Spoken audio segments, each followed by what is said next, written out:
पवार म्हणाले। बारामतीच्या माळेगाव सहकारी साखर कारखान्याची पंचवार्षिक निवडणूक पार पडतीये। येत्या 24 तारखेला 21 जागांसाठी मतदान होणार आहे आणि यासाठी 90 उमेदवार रिंगणामध्ये आहेत। यावेळेला अजित पवार यांनी पुन्हा एकदा फटकेबाजी केल्याचं दिसतंय। कारखान्याचा चेअरमन मीच होणार असंही दादा म्हणाले, तर आम्ही पास होण्यासाठीच परीक्षेला बसतो असं म्हणत सुप्रिया सुळे यांनी देखील विजयाचा विश्वास व्यक्त केला।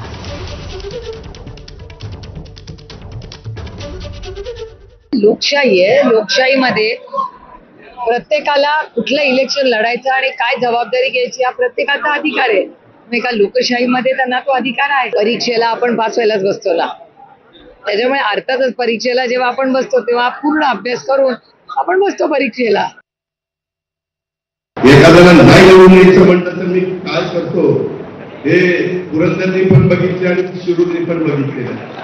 जोपर्यंत माझे हातपाय हलतात ना तोपर्यंत तुमचं भलंच करेल, बाकीचे काय।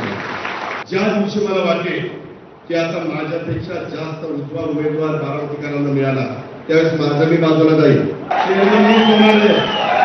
उद्याच्या पाठीवरच्या भाव देऊन नाही दिला तर नाराज।